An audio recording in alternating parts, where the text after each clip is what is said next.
Hello there, chickadees. Welcome to Respawn Aim Fire, the kick-ass Reverend Gaming podcast.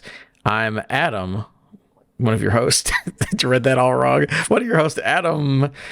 Well, I like the Carolina Panthers Black Helmets, Gumbert. And today we have with us Chad.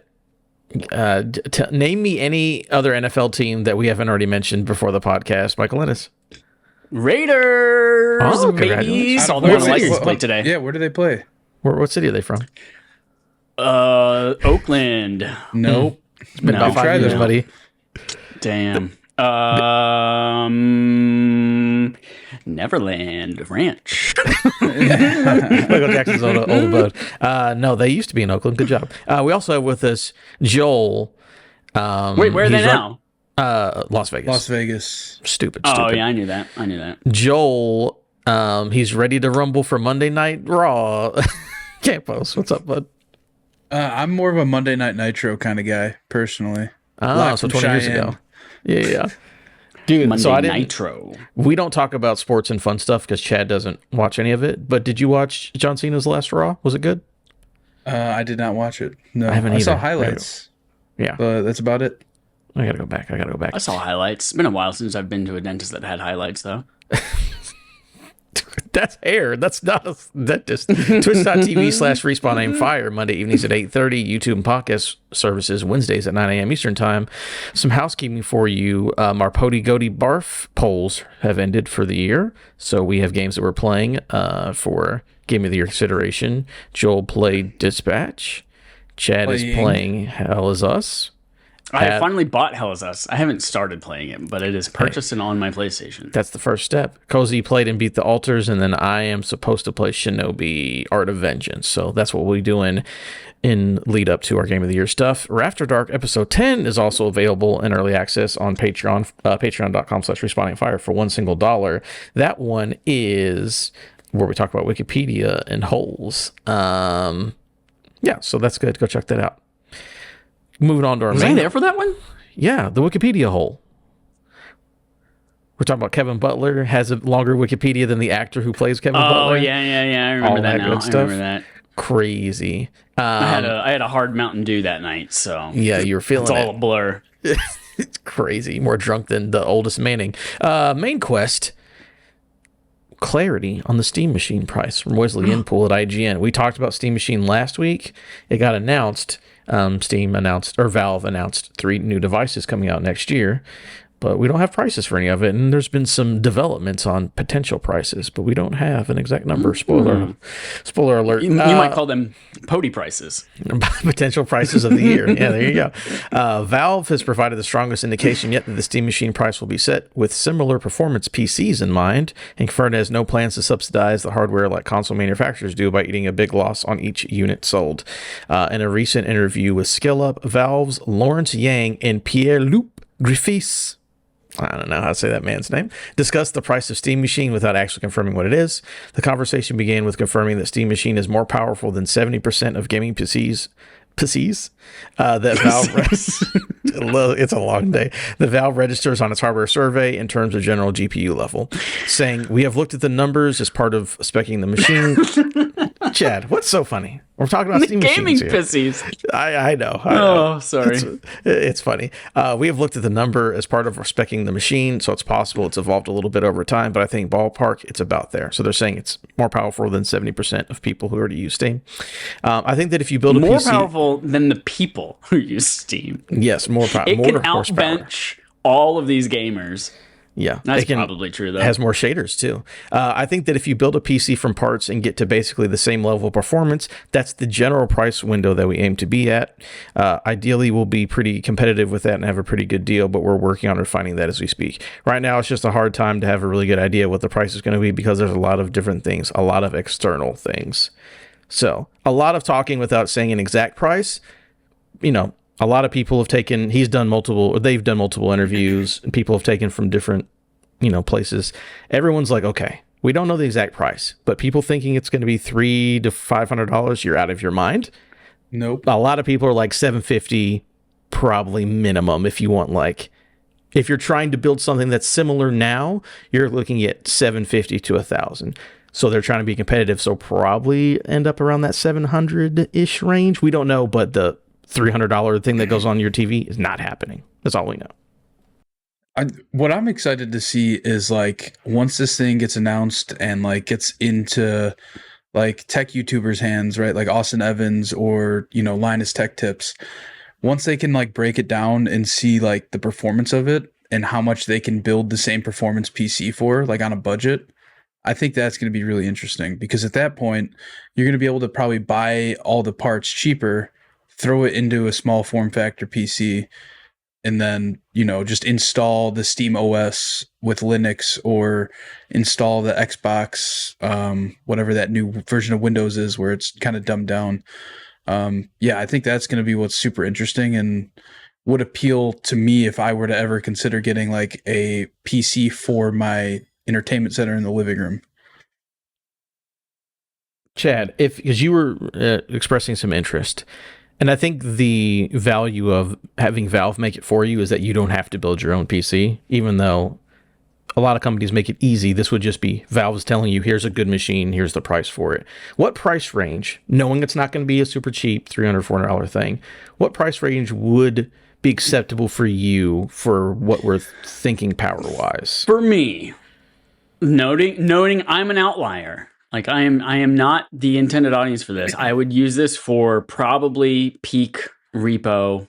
It'd be like like realistically, you'd probably use it for 3 to 4 games a year, and for those 3 to 4 games, it would maybe be 10 times a year, right? Like realistically, that's how much you would get use out of this thing, based on like what you've played. Than a Raspberry Pi, no, I'm out. Yeah, it takes it because from let's be honest, like a Raspberry Pi 5 can play. But if I were to have a way to load SteamOS onto a Raspberry Pi 5, like that could probably play Repo, and that could probably play Peak, and that could probably play whatever the other friend slap games that I want to play with my friends. And so I personally don't need a $700 to $1,000 gaming PC in my living room that can play whatever freaking third-party game that's out right now that everyone wants to play at 4K 60 on their TV. Like I don't need that capability. I just need something how much does a Raspberry Pi cost? It's only like $100, right? Yeah, like $80 to $100. Okay, all right. I was like, is Chad thinking of something else? Because like, there's in no way was it going to be that cheap. I think it does kind of just point out the Raspberry Pi experience would be terrible because I don't want to deal with all of that. Because it's not Steam and shit. I'm with you on that. Honestly, it sounds to me like you should just buy a Steam Deck and then buy the dock for the TV and then just use a Bluetooth controller for that. I've been telling Chad that for over a year now. Yeah, it's still literally what you would get the Steam machine for. I will say though that this kind of pricing again is fine if you're going to build a PC. If you're going to go all out, you can go all out. This seems like I want a PC that I can plug in my TV that I can play Baldur's Gate on, that I can play Elden Ring on, that I can play real ass video games with my PC compared to it's good enough to do that stuff, but I'm really using it for indies. This is a real quote unquote console experience compared to this is just a cheap PC experience. It's like, no, we're trying to go for PS5 specs is what I where I see this thing killing is like kids who want to get into PC gaming, but their parents don't want to buy them, a $2,000 GPU and, a motherboard and RAM. I could see them convincing their parents, hey, buy me this $900 box that does what I want it to do. And I'll just get a mouse and keyboard and a $100 monitor. And that'll be my computer, my first, gaming computer, quote unquote. Better than a gaming PC. Or, excuse me, gaming laptop. Because I don't like the idea of how expensive gaming laptops are. If it's just, here's a little box that's just as powerful, but it's like half the price. Yeah, I'd rather do that. I don't care about it, the screen folding up personally. Yeah, for me personally, like I'm not in the market for anything to play PC games on my TV, right? Like I like playing things at the highest fidelity I can. Like that's why I have a 5080 GPU, right? Like that's why I have a PS5 Pro. And so for me to play anything on my TV, it's going to be a very niche situation, at least in terms of a PC game, right? Like I have my Xbox Ally X and I have the dock for it. So I could play on my TV. Like for instance, Dispatch, that's a game I enjoyed playing it handheld when I was on the plane. And if I want to play it again, I'll probably dock it to my TV to finish playing the game. But I don't feel the need to play a game like that in the highest fidelity possible. Whereas like when I'm playing Arc Raiders, yeah, it was awesome when I was out of town last week playing on my portable console, my Xbox LIX, and still being able to play the whole week when I was gone at, the few times we played. But then when I'm home, I'm playing, on 4K, 120 hertz. I'm not trying to play a dumbed down version of the game just because I want to play a PC in my living room, if that makes any sense at all. I do like this idea. I just thought of this in my head because I'm so smart. That if you're a kid, right? Like I can imagine my kid like turning 18 and be like, all right, I'm going off to college. I'm doing whatever. I'm like, what's a gift you want? He's like, okay, because who know? We already know the prices of current consoles. If he was like, hey, I don't have a console, I don't have a gaming PC, for the same price as a PS5 Pro, get me a Steam machine because I can already play PlayStation games on it that are on Steam. I can play games that are only on Steam. I can play games that are on Xbox. And I don't have to pay for online services to play for the internet. If I'm going to pay the same price and I don't have brand loyalty or a digital catalog of like I've had this system for 10 years and I'm just starting brand new, why would you not do that? Like it plays everything that you're going to want it to play, exclusive or not, and you don't have to pay for online. And it's the same price. Sounds, again, for me, I'm not going to get this because I'm like Joel. I have a PC that I sit at with a really good monitor and a really good PC, so I'll use that for that. And I have other stuff for the TV. But if I was like a college kid, like this would be the thing that I would get, I think. Yeah, kind of just like the all-in-one box. Yeah.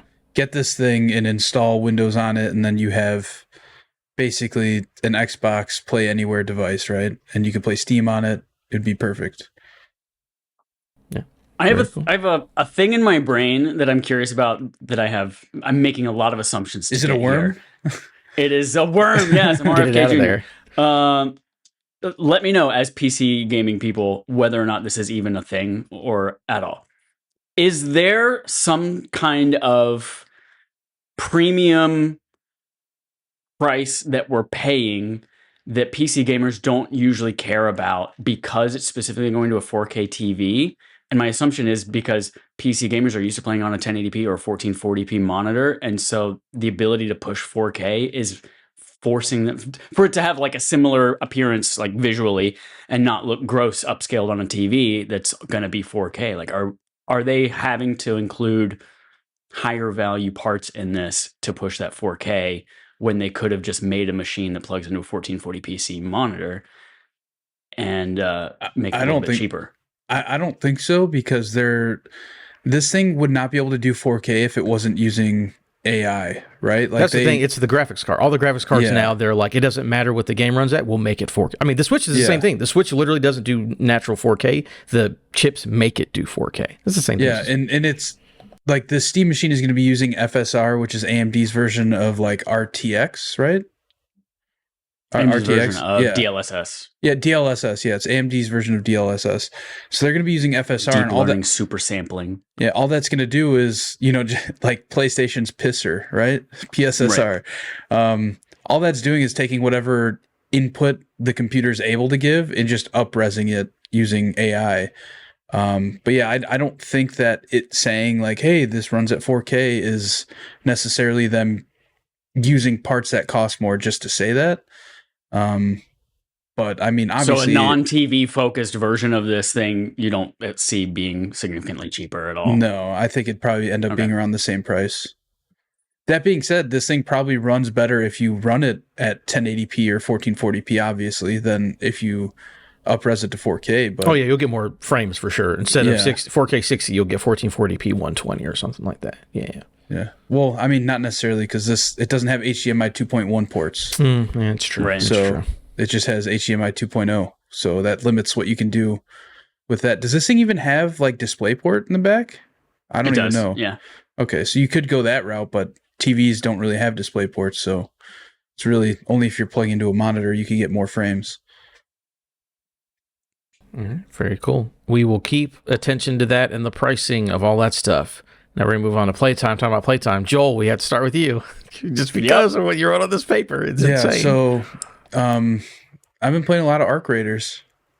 Ton of fun. More and more. That is not what you wrote down. That's not what I wrote down, but that's what I'm going to talk about first. We made a guarantee to the people on Twitter that Joel would bring up anal. All right, yeah. So Arc Raiders we'll talk about, I guess when Chad brings it up. But also speaking of Chad, Anal, Analog 3D came out. Oh, it showed up, right? Delivered to my son of a house on bitch. Saturday. I opened it earlier today for the first time. Updated my 8-bit dough control. I've been How did busy, you go Chad. 2 days without opening that I was thing? watching my 3 nieces. They slept over, and then I had a Friendsgiving Perfect yesterday. Mario Party situation. No, and then I had a Friendsgiving yesterday, and then when I got home, all I wanted to do was More Arc Raid. perfect Mario Party situation or Smash Bros. Oh my god. No, we ate dinner at Friendsgiving, and then we watched the movie Thanksgiving, that horror movie that came out a few years ago. It's so bad. Yeah. But yeah, I opened it for the first time. I played. Ooh, sorry, I had to burp. First game I played, Rush 2, one of my favorite games of all time. Just went to the stunt track and fucked around on that. And then I played Diddy Kong Racing and played a few races in there. Yes. It's good. The soundtrack's amazing. But I played a lot of Diddy Kong Racing as a kid, but I don't fucking remember any of it. Like, in terms of like the controls and stuff, like the hovercraft sucks to drive. It's just like god awful. But like the plane is awesome. Planes are great. Yeah, I don't remember the hub world at all. Maybe that's a game that like I never really played solo. Hub World was like the thing that made it different than Mario Kart. Yeah, no, yeah, I understand that, but I don't remember navigating it at all, right? So I was probably just like playing with my siblings or playing at a friend's house kind of deal. I was never the one navigating the hub world playing the game, but yeah, this thing, it fucking runs amazingly. It runs so smooth. I got to figure out how to get like the game art in the menu, right? So like I think you have to load the artwork in so that when you put the game in, it shows up on the screen. Otherwise, it just says like you put a game in, it says like whether it has rumble features, it says how many people can play this game, 1 to 4, and it goes through a bunch of stuff. Yeah, I haven't really played around with the settings too much. I set scan lines on. What were they doing for so many years with this thing that they couldn't download a few hundred JPEGs of N64 games and load them onto the thing already? Maybe it's a legal thing. I don't know. But what I do know is the reviewers who got the console early, they were all preloaded with the artwork.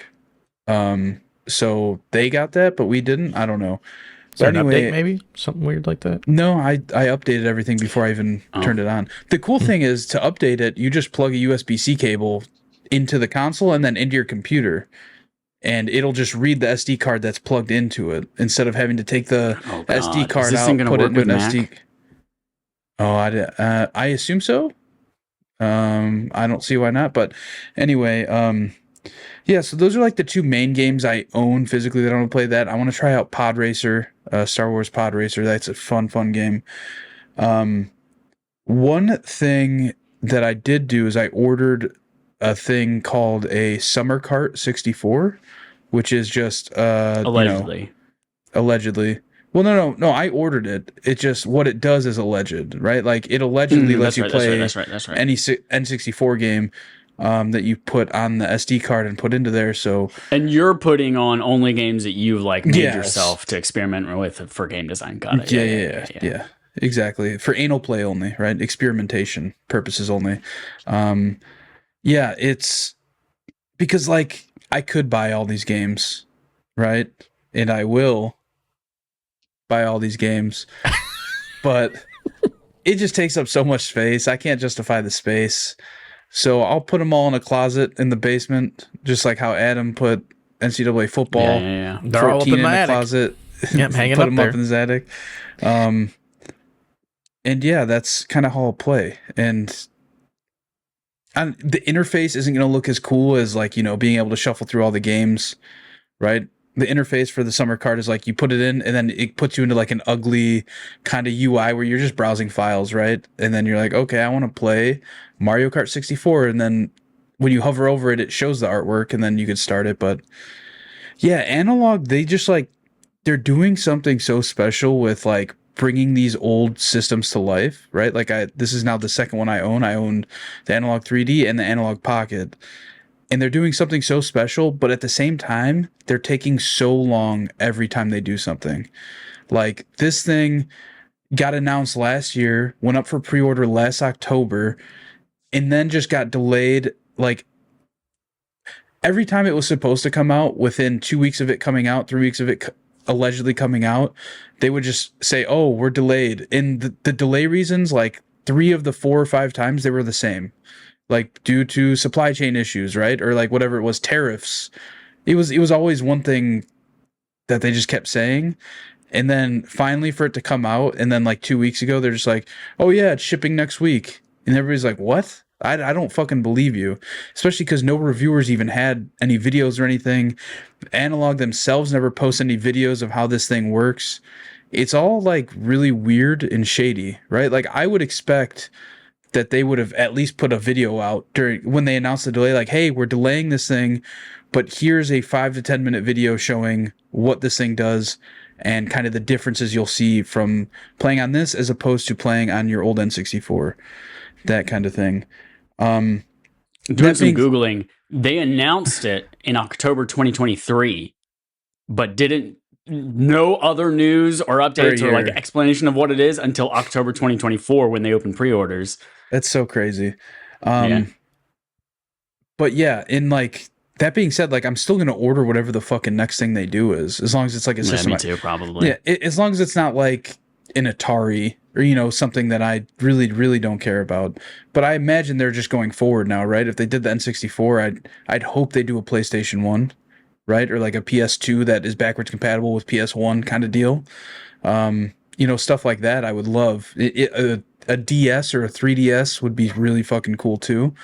But yeah, it's just whatever they announce in that. And that's the thing is like you go on Reddit now, people are like, "All right, I got my analog 3D. What are they going to do next?" And it's like, buddy, you'll be lucky if they announce anything in the next year at this rate. Like we're looking at a long time before they announce anything else, or at least anything else even comes out. Especially considering if they treat the analog 3D the same way they did the analog pocket, they're just going to come out with so many different colors over the next 2 years. Where it's like, all right, here's a translucent drop. Get your, translucent purple, green, orange, yellow, whatever you want. But yeah, they did do another drop of these this morning. One of my friends actually was able to pick one up, which I was surprised by because he's like not like a diehard gamer like we are, right? He's like a pretty casual person, but he texted me because he saw like a news article like, "Oh, the analog 3D came out last week," and I sent a screenshot to Chad, and I was like, "Buddy." You have no idea. I was like, I pre-ordered this thing in last October. And he's like, "Oh, I missed the October drop." I was like, "No, dude, October 2024. And he was like, "Oh, shit." I didn't realize. It was literally a year ago. Another thing is the side of the console says Wi-Fi, right? Like, it has, like, stamps in it. Like, one of the things was, I don't have it right next to me, but, like, one thing says, like, SD, right? The SD card logo. Some other logo, and it's like stamped into the plastic, and one of the things says Wi-Fi, and I don't understand what Wi-Fi capabilities this thing has or is going to have, because to my knowledge it's not being used currently, and I didn't see anything in the settings for connecting it to Wi-Fi. I wonder if it's a like controller connection kind of thing, like if that 8-bit DO controller doesn't connect with Bluetooth, but instead like the Steam controller they just announced connects over Wi-Fi as well to lower latency. And Wi-Fi doesn't have to mean necessarily like connected to the internet, but just using that spectrum. Yeah. It's used for firmware and controller updates, it says, and it connects to the internet for this specific purpose only. At least that's what Google AI is telling me, but I did not see any. When you go to update, like when you open the box that before you open the console box, right, the box that it's shipped in, there's a yellow piece of paper that says, like, go to these 2 websites. One's to update the controller, one's to update the console. And neither of those say anything about using Wi-Fi to do it. It just says, download this firmware file, plug it in, and follow these steps, right? So, yeah, I'm curious what that's going to do. But the cool thing with something they're working on in the future that, like, hey, we're going to release a firmware update that now allows you to update over the air.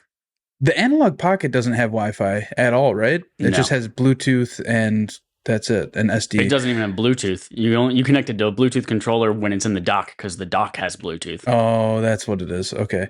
But yeah, it's one thing I learned with the analog pocket is the community is amazing and they'll always find a way, right? Like within weeks, people were able to boot up ROMs on the Analog Pocket. And I imagine the Analog 3D is going to be the same way, where you could just load a bunch of ROMs onto the SD card that goes into the back of the console and just boot it up that way. But in the meantime, I figured I'd order this Summer Cart 64 just because I know it works, and who knows when we're going to be able to load ROMs directly to it. But that's also to show like that Wi-Fi. It's only a matter of time before the community does something cool with that Wi-Fi. And if there's a custom firmware I can download to play Diddy Kong Racing with Chad online, that would be pretty fucking sweet, right? Yeah. Or if you could use the 3DS ROM of the internet browser, or like the Dreamcast internet browser game, that you could load that up and then you could browse the web using Wi-Fi on your analog. How cool would that be? Yeah, because that's the other thing with the Analog Pocket. You can emulate not only Game Boy and Game Boy Advance games, you can emulate like PS1 games, I think, worked on it. People were able to get a bunch of cool stuff. I looked, but yeah. Yeah, and so I only imagine that the Analog 3D is probably way more powerful than the Analog Pocket was. So yeah. The possibilities I are would endless. love to talk all about the time that I have with my analog, but mine shipped, and then on Thursday, Wait, said, hold on. Let's say this first. It shipped from California, the same place mine shipped from. Label was created on Wednesday, November 19th. Shipped in California on Thursday, November 20th. The package was picked up in San Bernardino, California, shipping via Amazon. Crickets. Until Sunday, 12 p.m. Package arrived at the carrier facility. Package arrived at the carrier facility in Sparrows Point, Maryland. My package was supposed to be delivered Saturday the 22nd, and on Sunday, I get an email saying, your package is running late, and also we're now shipping it with USPS instead. Something happened somewhere. Maybe an Amazon truck exploded, or maybe Amazon accidentally fucking shipped it up to Maryland and then they're like, fuck, we don't have any way to get it back, and we're not liable anymore, or I don't know what it is. But now USPS, it took them so yesterday, Sunday, it left Maryland, and then today it got to New Jersey. So they are now estimating Wednesday, December 3rd, another fucking week and a half before I get mine. That's crazy. And the downside too is like analog support is so dog shit. You could complain all you want and nothing's gonna happen. Yeah. They're not gonna give you like a portion of your money back. They're not gonna like try and make it right in any way. Yeah, that's what. If the new, like, if I were to buy one, if they still have any in stock, whether it would get here before my other one. It sold out this morning immediately. Oh, okay. Because you know what happened? They sent it. Amazon sent it somewhere wrong. They handed it off to the post office and said, we're not paying for 2-day shipping. Give us the cheapest rate possible because we're not paying for this shit. So it's gonna take fucking a week and a half because they literally refused to pay for good shipping on it, which is insane when they fucked up. Well, I guess they didn't fuck up. Analog fucked up. Somebody fucked up that wasn't Chad. Somebody fucked up. Yeah. All right. Chad, besides waiting for your anal to show up, what else are you doing? Oh, yeah. So I'll be playing anal in a week and a half. And the first thing I'm going to do is I'm going to diddy myself in a hovercraft with my anal. But the second thing that I'm going to do is probably play more Arc Raiders. Actually, that's a lie. This time on that week, we might have... When does the Destiny Star Wars content drop? Destiny Renegades release date is December 2nd. Okay, so yeah, this time next week I'll be playing that instead. But for the next week, I'll be playing more Arc Raiders, which... Oh man, it's just nonstop good stories. Nonstop good stories from this game that pits you with other solo, duo, trio players, all trying to get trash, fighting big monsters. I will let you know that I have officially upgraded all of my benches. I need 4 mushrooms left to upgrade my chicken, and then my chicken's fully upgraded, and I am on step 5 out of 6 of upgrading my spaceship to get out of the fucking solar system and wherever all the people who are smart out there in the universe have escaped to. Which is a really interesting system, the way that they do that. You have 2 months, basically, where you can try to get to the end of step 6 to in terms of just like giving it materials basically to build your ship. It's resetting, it's prestiging in Call of Duty, but you have 2 months to try to get all of this ready, and then there's 1 week where everyone at once collectively has 7 days to ship their person up into space, and then they have to wait another 2 months after that if they didn't quite have their spacecraft When does that happen? or all of their supplies. Presumably 2 months after the launch date, which is The end of December? I don't know. Probably, yeah. So yeah, I'm almost ready to ship, but then we just gotta wait for that 2 month. The other thing is I gotta get 75. I gotta get to level 75, and I'm 46 right now because once you That's a ship your grind. dude off into space, you reset, and there's a trophy for reaching level 75, and so I gotta get all the way up there before the end of December. Which means maybe Destiny, I won't play Renegades at all. That's a lie. I can't freaking wait for Renegades. Freaking exotic lightsabers. Hell yeah. Can't wait. That And they're Renegade introducing Star a whole new Wars- weapon type called blasters. Yeah, like that not Star Wars handguns, not content's sidearms, going to they're be amazing. blasters. I'm super can't excited wait. for that. But yeah, we just had it's a great addicting ass game. It's great. That's it. That's all I got to say about Arc Raiders. Adam bought Arc Raiders, right? Adam did buy it. Yeah, about to return it too. Why? Get my money back. So I played a little bit of Arc Raiders, maybe an hour or two or so. And there, again, like you guys had talked about a lot last week, and there are things like a lot about it. Like when you meet up with real people in the world, it's pretty dope. I've only had one guy try to kill me right off the rip. Everyone else is super nice. I was looking in my menu, looking at my map to like figure out I was going to go next, and some dude was just standing next to me. He's like, "You okay, bro?" And I was just did the emote, and I was like, "Don't shoot." He's like, "No, we don't do that here. You're good." And he's like, and he just like walked off or whatever. And so I got super cool. The thing is though, is that, you know, I know people who own the game but don't play games with me, so it's basically a single player game for me, and this game is not fun in single player. So First of all, Adam, you can't complain that we're not inviting you to play when you literally appear offline 99% of the time. I'm not appeared offline anymore. Wow. First of all, Joel. You do for me. I don't see you on. No, I'm on there. It's no problem. Now, Tim the Museum was going to play with me as well. I just didn't. I only played like one day this week. And I like the game is fun. You guys have talked about it. I like everything about it.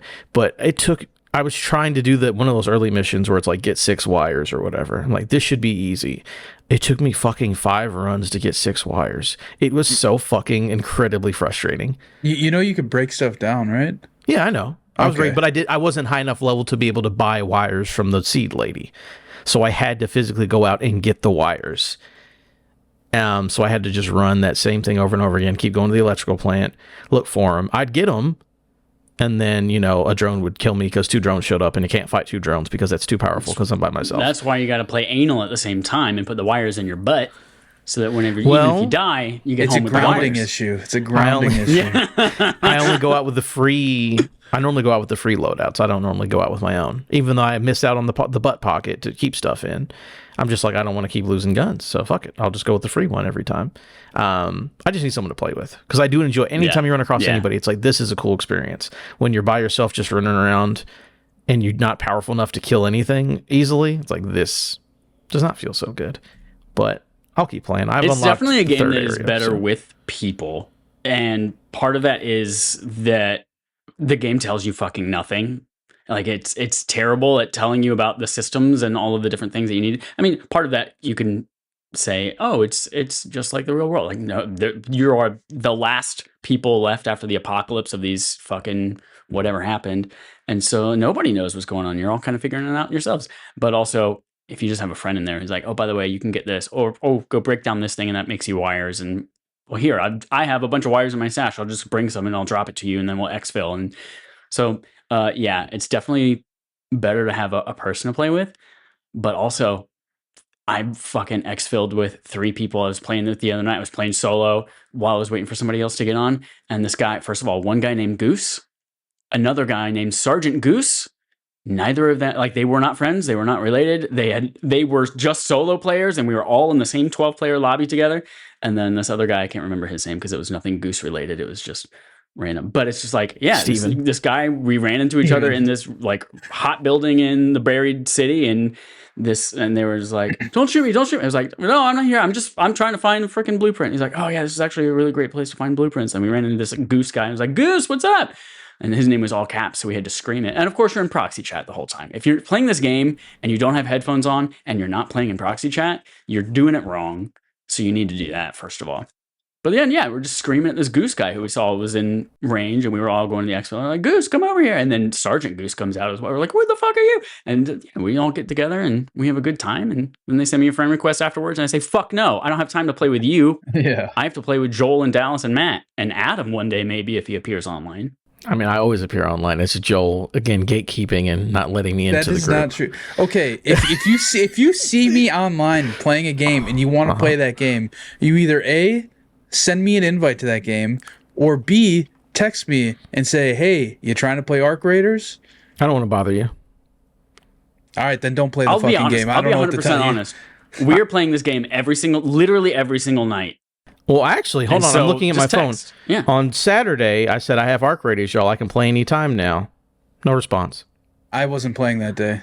I Oh, was watching my three nieces. Convenient. That's on Chad. That's on Chad. actually true. No, because I on Saturday also didn't play because my eye was a little bit swollen and I was really sleepy, and so I literally did not play Saturday. That's the first time in like 3 weeks that I didn't play. But also, don't be like, hey, I can play anytime. Just be like, hey, who's on Arc Raiders right now? I'm trying to play Arc Raiders. And then everyone will be like, cool, I'll fucking pull out of my wife right now and go throw the kids in the bathtub and play Arc Raiders. I'll stop what I'm doing right now and play Arc Raiders. I'm pulling out. We're done. Adam, that's literally how it's been. I'm not even kidding. I hope that's not 100%. No, all it takes is one person to say, I'm going to text Elise right now. When's the last time you were satisfied?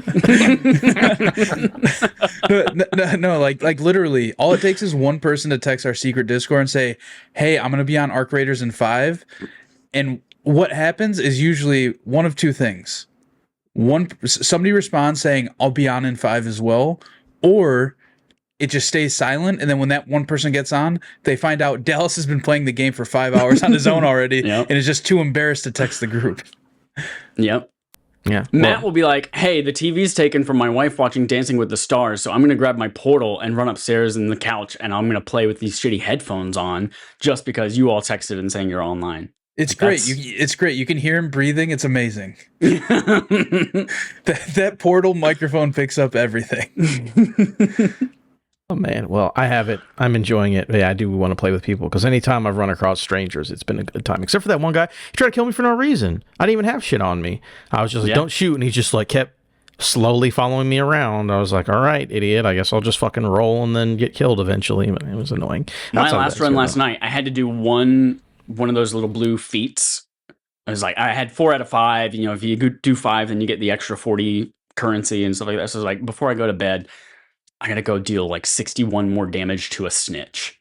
So I literally ran into the dam with a free loadout, found a snitch way up in the air, shooting whatever fucking shitty ass gun that I had at that thing. And a guy comes up beside me right after I finish the feat, blasts me with a shotgun. And in proxy chat, I'm just like, dude, you have no idea. I already got the thing I needed. You're now just a piece of shit. And then right as he did that, the snitch sent down a hornet and 2 wasps, and he get electrocuted, and he's trying to run away, and he keeps getting shot. And I just, the whole time crawling on the ground following, yeah, you piece of shit. You fucking MAGA piece of shit. I hope you fucking die. I already got what I needed. You were just going to loot some fucking light ammo and a stupid hairpin off my body, but nobody loves this more than me. And I just like crawled all the way to the building where he was hiding from those things.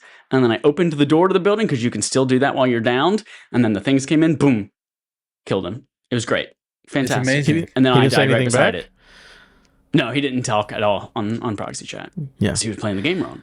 I mean, he's probably an 8-year-old. It's like the other night, me, Chad, and Dallas did like the matriarch event, and me and Dallas were able to get all the loot, and then we're leaving, and then there's a guy there and his partner like fighting wasps. This poor guy. They were fighting wasps at the extract, and then one of the guys dies, and the other guy's like down in the thing. We're like, yo, we're coming. Like, let's go together. And the guy's like, wait, help me kill these things, and I want to loot my buddy who just died right here. And then we were like, all right, cool. And we go out of proximity chat, and Dallas is like, we got to kill this guy, right? And I was like, yeah, I mean, he's really desperate to loot his friend. So we kill that guy, loot him and his friend, and they had like 6 queen reactors on them. Or what are they called? Queen reactors? Is that what they are? Queen reactor queef cores? reactors. Queen core? Queef reactor. Queef reactor cores. Yeah, which are like some of the hardest things to get in the game. And so I'm like, yeah, fuck that guy. And like as like we were helping him shoot the arc up above, and then I just walk up to this guy and shoot him point blank with a shotgun. And he goes down. He just goes, "You shot me," like in props chat. Like he said it as if like I did it as an accident. It's like, no, buddy, I walked right up to you and shot you with a shotgun. That was no accident. Dude, Joel, game. last night after you got off, Dallas and I did a matriarch event just to try to get him a little bit more of the points for the trials. And we went in there with probably 75, 80 hull cracker rounds. We both crafted a Jupiter, that weapon that you can craft with the queef thing. And we head out. We hung out in the what's the name of the thing with all the loot that you have to do the thing and the fire from the matriarch event? Oh, I don't know. Whatever that thing is. We hung out in there just shooting and shooting and shooting at the queen over and over. Went through every single piece of ammo that we had for everything, all of our grenades. And we just knocked a bunch of pieces off of the matriarch. And we got 6 of those things, 6 of those queef core shits. So we can distribute that wealth among us all. And we got to we didn't think about was I had a raider key, so we could get out pretty easily, but we shot all of our ammo, and then we picked up all of this loot, and then we were encumbered, and then we had to run 270 meters to the raider thing escape. With wasps and hornets, and we couldn't shoot them, and it was a stressful little like 3 minutes there getting to the end of the match. But what a good time. What a good time. Great game. Adam, we got to play. I mean, I'll be on tonight. Okay, I hear you. I won't be on tonight because I'm going to go see a movie, but you can what now movie? opens up a spot. Going to go see Keeper is the name of the movie. I don't remember what it's about. I just remembered that I wanted to see it, and it's not in theaters starting on Wednesday. So can't fuck around. Today or tomorrow. It's the last opportunity.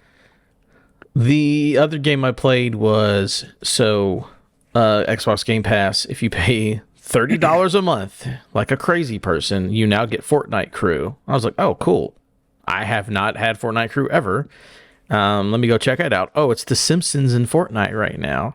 I was like, oh man, what a perfect time to get a free, an included battle pass and a free 1,000. They just gave me so much shit. I turned the game on. It's like, here's 40 things. I'm like, fucking, let's go. I'm all about it. And I hadn't played any of the Simpsons stuff. And I'm like, oh yeah, this is good. Fortnite's good. Simpsons is fun. What a fun crossover. It sucks that the season's over in the fucking 5 days. Yeah. So I have to grind that shit out if I want to unlock Homer in his devil costume or whatever. But I hadn't played Fortnite in a while. Got in there with all that free shit, quote unquote free. Pro tip, Adam. Pro tip. Mm-hmm. You load up in Fortnite the jam stage. Jam stage? You load up the jam stage. You run to a stage. You start dancing. You start shaking your little ass in whatever skin you want in Fortnite. Yeah. And then you weigh down your right thumbstick so your guy just spins. And then you walk away for literally hours sometimes before it kicks you out. And when you come back, you'll be the richest man in Fortnite because you have unlocked the whole battle pass. That's how I do every single battle pass. Yeah, let me know what this jam stage is so I can figure this out so I can go shake my little ass all over town. It's literally just like one of the modes in the game called jam stage. Like, but here's the problem. Is that Fortnite's menu has turned into Roblox where they're like, here's 18,000 fucking tiles of things to do?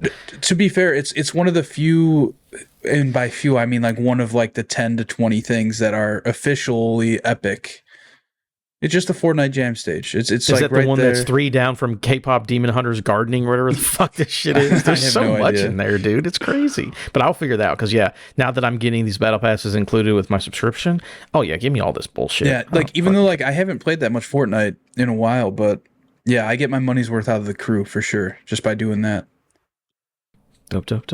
I'm also curious because like I used to be subscribed to Fortnite Crew. Do I have to unsubscribe to it for me not to get charged like twice? You know what I mean? Because like if you want it, I got it for free. It's just hey, here's Fortnite Crew. It's included with your subscription. So don't pay for it because it's included with your subscription as long as you pay for that other subscription. Yeah, but I've been paying for it and I've had it like on auto renew. So like turn it off. No, turn it off. It's definitely not automatically supplementing one with the other. I guarantee that's not happening. Or just pay both, just double up. I'm gonna look right now. There you go. Tim Sweeney needs your money. Yeah, that man's poor. All right, that's it for me. For that, we're going to move on to... Segment from Adam, segment from Adam, segment from Adam, segment from Adam. It's here, it's me. Even though we've already determined our Pody Goaties and we're getting to the end of the year, Game of the Year stuff should be recording soon, I did want to talk about the best reviewed games from the month of November, because we're at the end of November, and sure, why not check in? Technically, so I don't remember last time I did this. I have some games that are from the very end of October, like October 29th, October 30th deal. So in case there's a repeat, that's why. Who gives a shit? That's what I'm doing here. Joel, were you going to say something? No. Okay, I just thought you were saying something. Number 1 on our list, again, best rated games from the month of November mostly. This one actually didn't have scores whenever we looked it up in October, but Dispatch finally has a full Metacritic score and an 89 on Metacritic. Now that the full season is out, people like a Dispatch. Number 2 on the list is The Seance of Blake Manor at an 88, which is a murder mystery sort of. It's like Blueprints, but if it was a murder mystery instead of a house mystery. Luminous Arise at an 87. Go shake your tail feather to Luminous Arise, everybody. What systems is Luminous on? I want to pick that up. PSVR 2. It's a VR game? Yeah. There's a VR portion of it. You don't have to play in VR, but it has a VR portion. It's on PS5 and PC. So go check that out. Arc Raiders at an 86. Game we've talked about plenty here. Annos 117 Pax Romana at an 85. Yep, one of those games. They love those games. They're good stuff. Constance at an 84. Constance is a Metroidvania game that just came out today, so shout out to that. Dragon Quest 1+2 HD 2D Remake at an 84. The Outer Worlds 2 at an 83. And Goodnight Universe, a game that I reviewed, at an 83. There's only one question I have on here. Again, even though we've already done our Pody Goaty stuff, I still plan to play Dispatch because that shit looks good. And I've heard nothing but praise for Seance of Blake Manor, so I might check that out too. Chad, why have you not played Dragon Quest 1+2 HD 2D Remake? To be honest, too many good games. Also, Arc Raiders. Also, Alto, Balto, Age of Ultron, Oliver Twist. I haven't beat 3 yet. Okay, because you were hot and heavy on 3 last year. I remember you were talking about. It's great. It's like, yeah. It's not like this is a new game. I gotta get to it. And I'm just like, oh yeah, this takes me back to being a kid, and it's the most beautiful version of it. So like, yeah, I'll get to it one day eventually. Are you a Luminous dude? Are you going to be strap that sweaty headset on and play that, or no? No, I'm not a Luminous. One, I'm not like that type of I'm not a puzzle game person in general, but like that type of puzzle, like Tetris type thing, like those and Puyo Puyo, that like I'm not that kind of person. But also house music just like sounds like what serial killers listen to while they murder people to me. So that's also not my jam. So that game is 200% not my jam. Christian Bale listens to a goofy song while he's killing somebody one time and you'll never let it go. That's crazy. But again, good month, good year. This year's fucking absolutely ridiculous. But those are the best reviewed games of the month of November. That's it for my segment, Chad. I'm just looking at Fantasy Critic, and I might get fucked by this Demon School game that only got me 9 points. I got a 79 on fucking Open Critic. Was that the last one that you picked up? That was my last game. So yeah, I have 130. I haven't looked at that. Cozy's ahead. Joel, I think you might have negatives because you never picked a counter pick, my dude. Yeah, Cozy's beating me by 4 points right now. Andy still has Metroid Prime to get scored. And you have nothing left? God damn it, and I have nothing left. Metroid Prime comes out next week too, right? Yep. Oh, shit. No, I think 2 weeks. I think it's like December 6th or something. Yeah, something. I don't know. I think Cozy might have ran away with it. Good thing he gave himself the self-imposed. He has to take Marvel Hydra 1993, whatever, with his first pick. So good on him, I suppose. Yeah, that's it for my segment. Chad, it's time All right, that's it. And now it's time for Game On Game Show. The Game On Game Show, we play a game called Game On the Game Show on a Game Show game. We have another round, special edition of GameStop Blackjack. This is where we use GameStop trade-in values to determine winners in life. And here's the twist on it this time. We're going to play 2 rounds. One will be like a warm-up round to get your feet wet, where you have to pick 5 games, specifically games that are from the Game Awards nominees list. So there's 2 links in the doc. There's a 2024 list on Wikipedia, and there's a 2025 list that we'll be using for round 2. So you can only pick games from these list of games that are nominated as your trade-in. We'll do 1 round as a warm-up round from 2024, and then when we get to 2025, there's another small twist on it that we're going to do as well. So I'm going to share my screen here because Joel is going to make this appear magically in our fucking shit. And yeah, well, to pick who goes first, Adam, pick a color that is a secondary color on the color wheel. Green. Joel, pick a color that is also a secondary color on the color wheel. Yellow. I win that's automatically. A primary color. Ooh. The color I was thinking of was purple, but green is the only other. Green is closer to purple.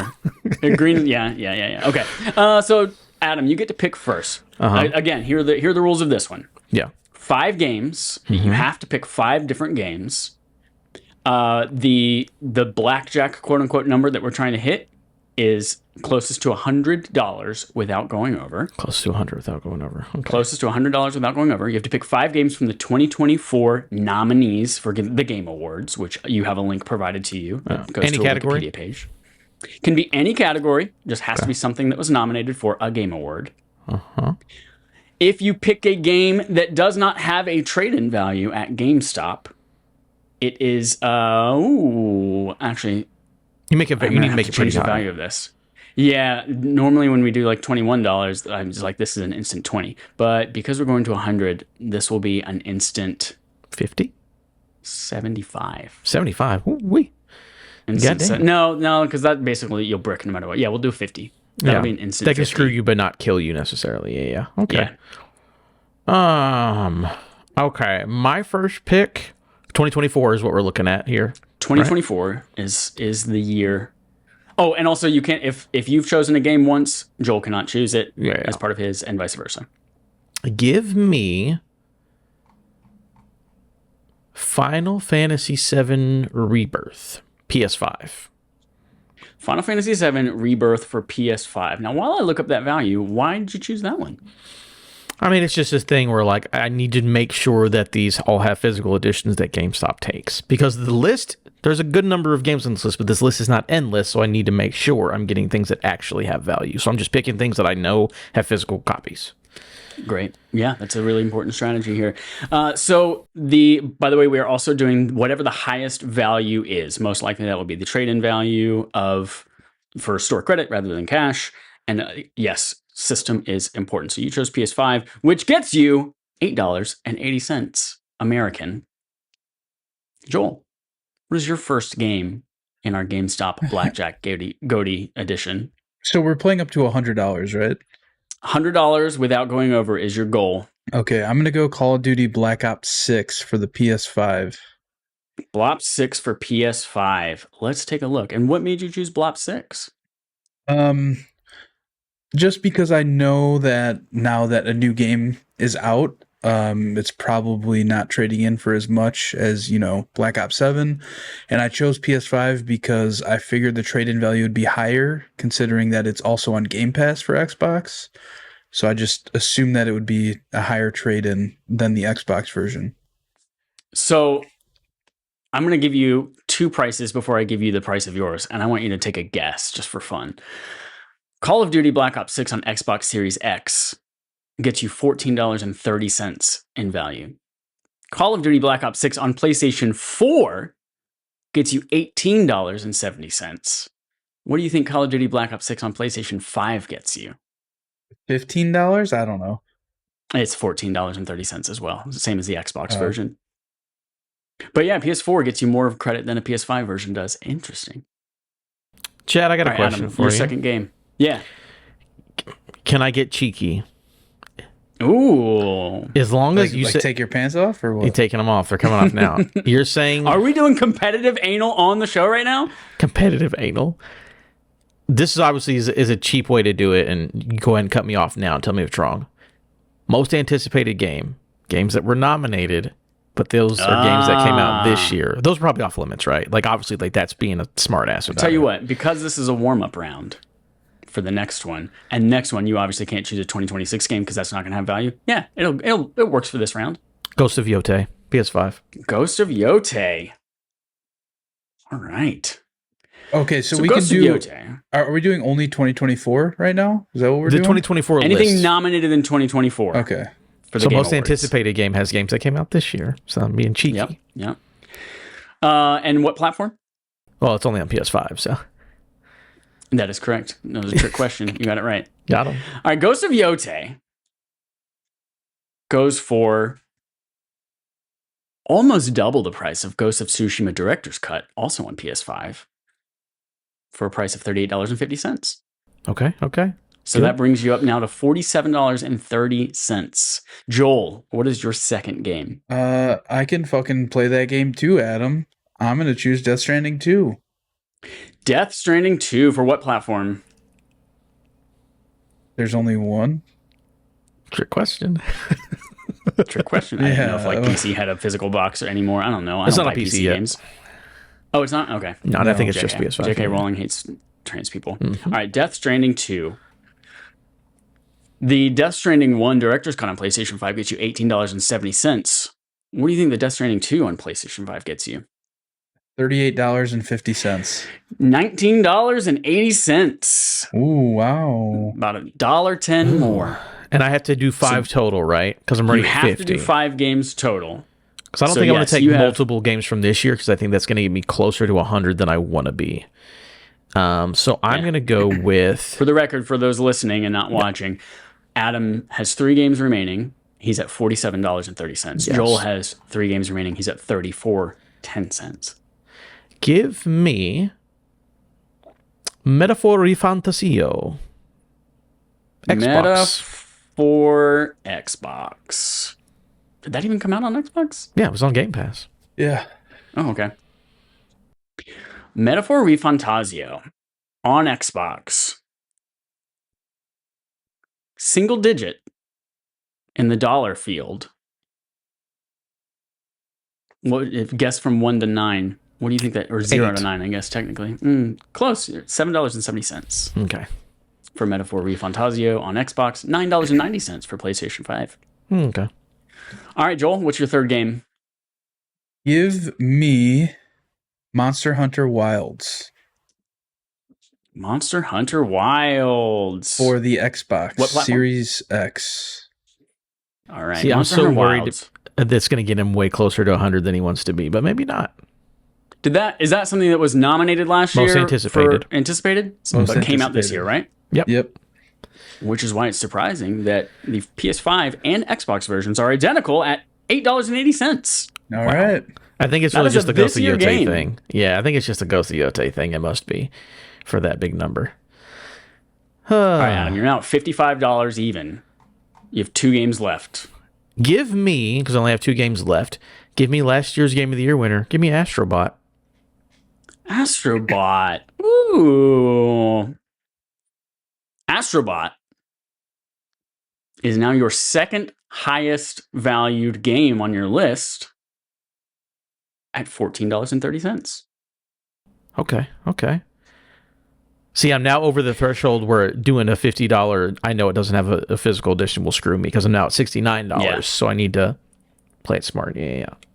Okay, Joel, so wait, your wait, penultimate so, game. Hold on. So choosing something with no score or doesn't have a physical copy is only $50? Correct. Okay, because I But thought you keep in said mind- 75.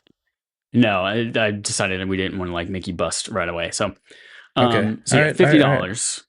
You do have 2 games left. So even if you brick one of Ooh, these okay. and get a Yeah. $50 thing, you got to come in under 100. Yeah, hold on. I'm thinking. I'm looking at my list. I'm Right now, checking it everyone, Joel is at twice. $42.90. Oh, this is hard. This is so hard. This is You so need hard. $57.10 to hit it right on the money. I'm going to go Senua's Saga Hellblade 2. Ooh. For the Xbox. Senua's Saga. There we go. Senua's Saga HB2 on the Xbox. Another does that- game that launched on Game Pass. Does that have a physical copy? That's my question. I mean, Chad will tell us That in I'm a not second. sure of. Yeah, we'll see in a second. And you are asking for which version? The Because it Xbox. does now have Xbox version.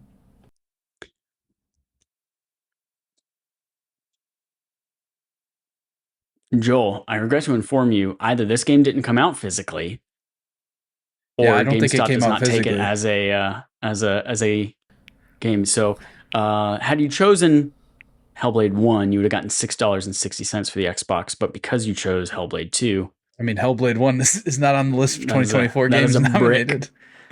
that is a brick. So you now have a $50 price for Senua Saga, leaving you at $92.90 with one game remaining. So it's still scary. He could get a Adam. game that's under, like $8 and still be fine here. Yep, But I you're at have to go from 69.30. 70 to get close to him. I'm going between two games that I'm trying to get the most value. The closest we've got to a game that will get you is there without going over is Death Stranding 2, which gave Joel $19.80. So something around that ish. And it It's needs to kind be of on what a you're console looking that it was nominated for, right? Not necessarily. Like if Hellblade 2, if we looked up at the PS5 version, which I don't know, I think it's launching this month or has launched or something like that. This might make me go over. It is what it is. It's a practice round. Give me Star Wars Outlaw for Switch 2. Oh, that just came Star out Wars recently. Interesting. Outlaws. But it was nominated last year for the consoles. It was on last year. But since we're allowed to switch, this might make me go over. But I'm close enough that I'm going to risk it. I'm going to say you did a good thing choosing the Switch 2 version for sure, because it is more than triple the value of the Xbox or the PlayStation 5 version. Does it get you close enough, though? That's the question. That's the literally what he's question. asking. Star Wars Outlaws Gold Edition is the only physical edition on Nintendo Switch 2. Game keycard. Full game not on keycard, but it's a digital download. But you still have to have the game in the console to play it.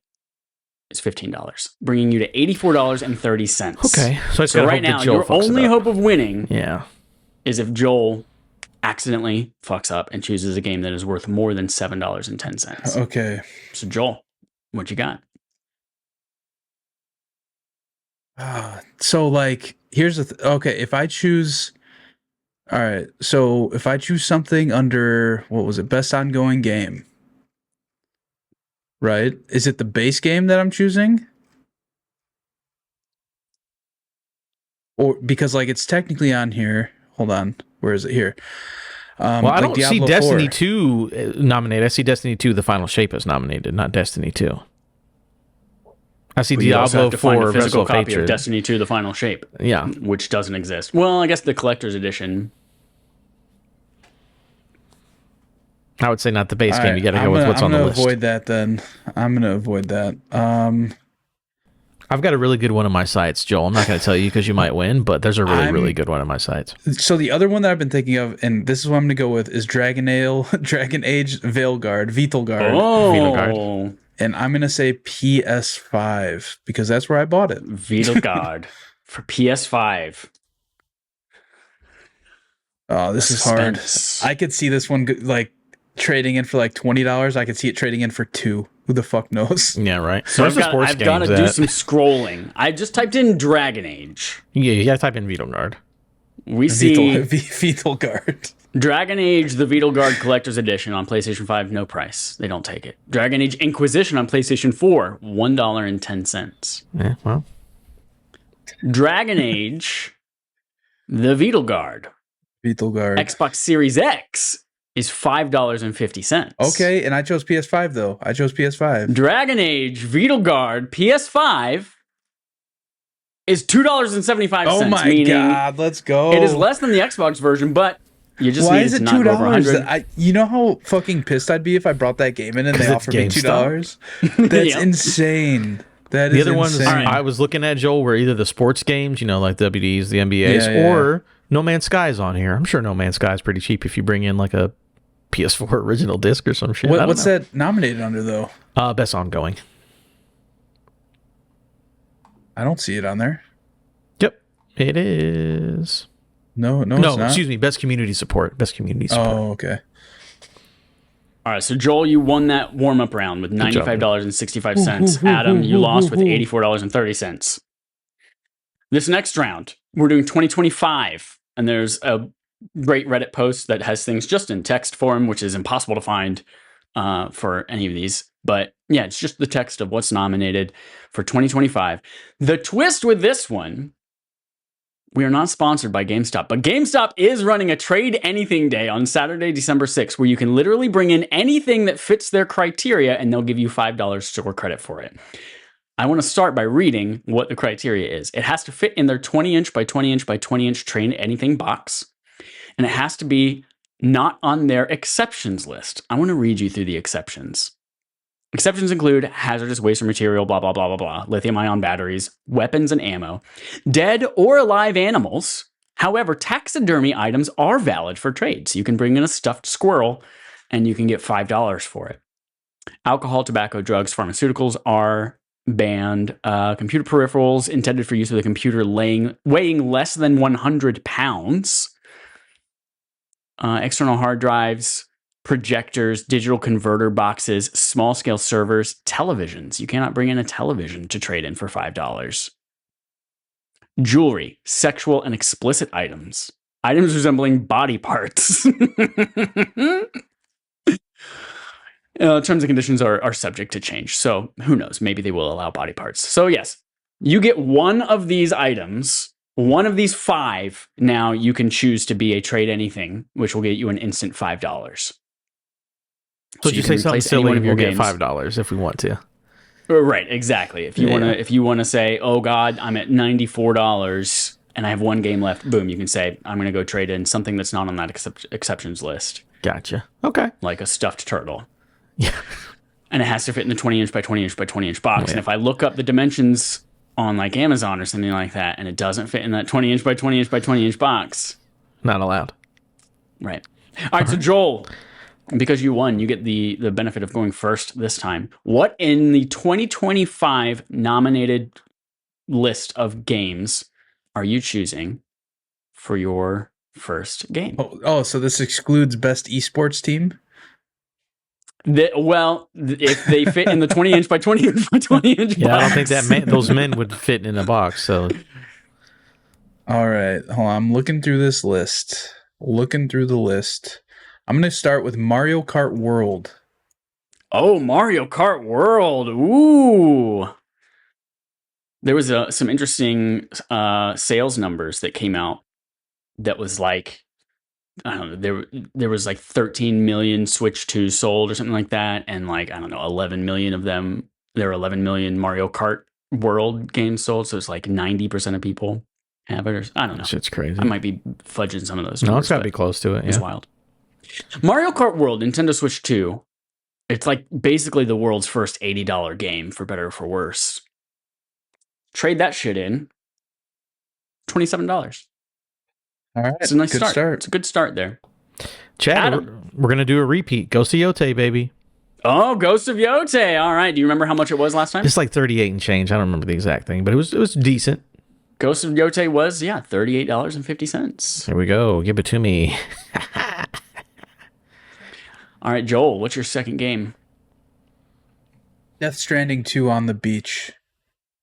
Ooh, Death Stranding 2 on the beach. Do you remember what that value was? No idea. That was $19.80.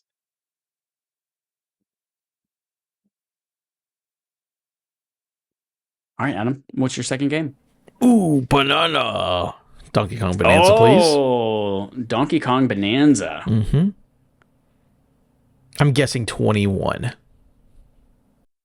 You're guessing 21. So you think it's going to be less than Mario Kart World? Well, yeah, because it was $20 cheaper than Mario Kart World. It was $20 cheaper. However, many would argue it was $20 better. Yeah, well, I'm not GameStop. And GameStop would say it's $3 better because it is $30. $30 versus for Mario Bonanza. Kart World's $27. That's wild. Even GameStop was like, that's garbage. Get that Mario Kart garbage out of here. All right, Joel, you're now at $46.80. Adam, you're at $68.50 after 2 games. I am gonna go Elden Ring Night Rain. Ooh, Night Rain. Which platform are you? Xbox. Which version of Rain is that? It's the one with the G, right? Yeah, with the G. Okay, Night Rain on Xbox. Xbox.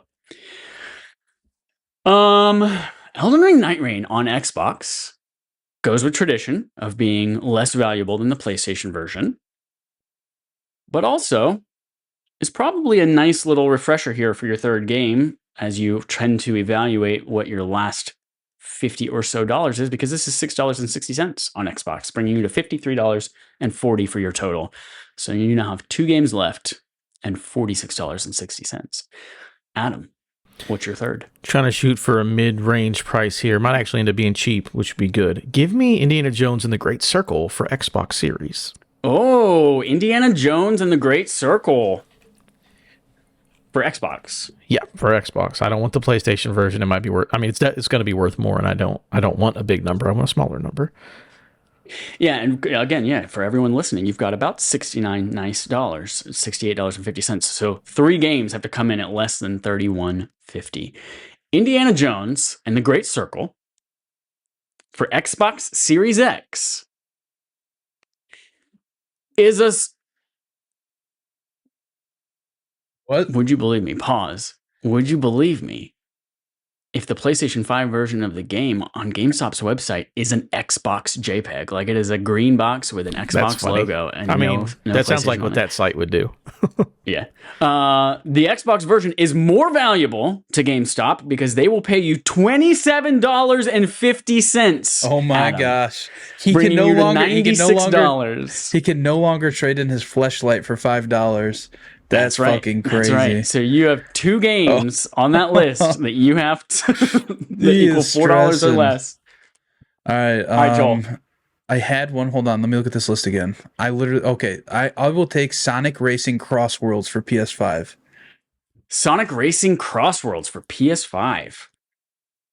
Isn't that wild that Indiana Jones from last year? No, it's this year, technically, because it was Game Awards this year. Well, it came out Indiana last year. Jones is worth more than Mario Kart World. Yeah, but like 2025's Yeah. Game Awards, because it was December. Yeah, Indiana Jones is more valuable than Mario Kart. Wild. Okay, so Sonic Racing Cross Worlds for, I'm sorry, I missed what system? Yeah, PS5. PS5. Not as valuable as Mario Kart, which is a good thing right now, because basically your game is let's not go over 100 and just let Adam brick it. So for PS5, same value as Xbox Series X, $17.60. Bringing Joel now to $71 with 1 game remaining. Adam, you're at 96 with 2 remaining. Yeah. I'm absolutely screwed, but my strategy is to find an older game or a sports game and just hope that it's, not worth jack shit. Yeah, maybe there's a good ongoing game in there that like the base game was worth like $1 or something. I was looking this up earlier. This might backfire. It is what it is. Give me No Man's Sky for the PS4, which is in best ongoing game once again this year. So No Man's Sky, why PS4 specifically? Again, just trying to find. It's the thing is like, does older mean better for GameStop? I don't know. Yeah, you never know. I'm hoping it doesn't, but maybe it does with GameStop. We did see one example last round where yes, the older version, the PS4 version, was more valuable. Does that hold true for this one though? It does not, which works in your favor. Okay. The PlayStation 5 version is $14.30. The PlayStation 4 version, VR specific, is $7.70. The non-VR version is $8.80. Yeah, I was kind of bringing screwed. you $104.80. I didn't know there was a VR specific version of No Man's Sky. I just assumed... looks like it. Yeah, PS4 No Man's Sky Beyond. I apologize, which I guess is like the VR update or something. Oh, okay. They just had a different SKU when that came out. I guess so. Yeah, because I think all the content like is Game of the Year free. Edition. Yeah, dog, come here. I will trade in my plushie It's a square plushie that is 19 inches by 19 inches by 19 inches. Oh, nice. Good save there.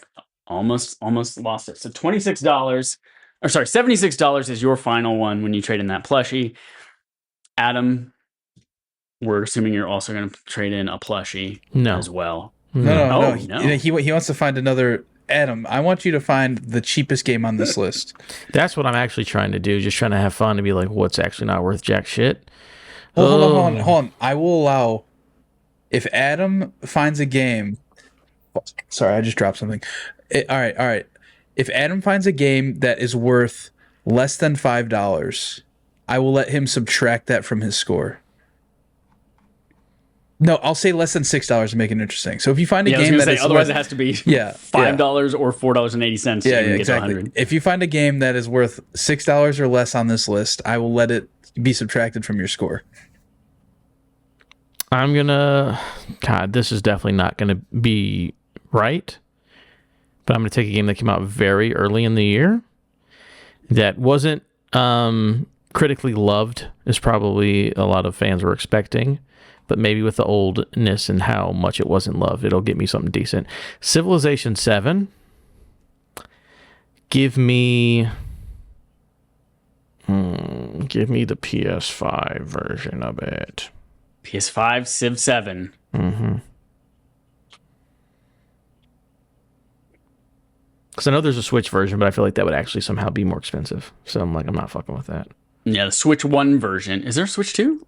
Oh, there is a Switch 2 version, but not eligible for trade-in, I guess. Yeah, well, there you go. Switch 1 version, $12.10. Yeah, I didn't want that. Sid Meier's Civilization 7 for PlayStation 5 is $11. Yeah, it was tough. That's tough. Which makes you up to $115.80. So, Joel, congratulations. You won GameStop Blackjack Game of the Year 2025 edition. Trade in anything plushie $5 for $76. Congratulations. Thank you.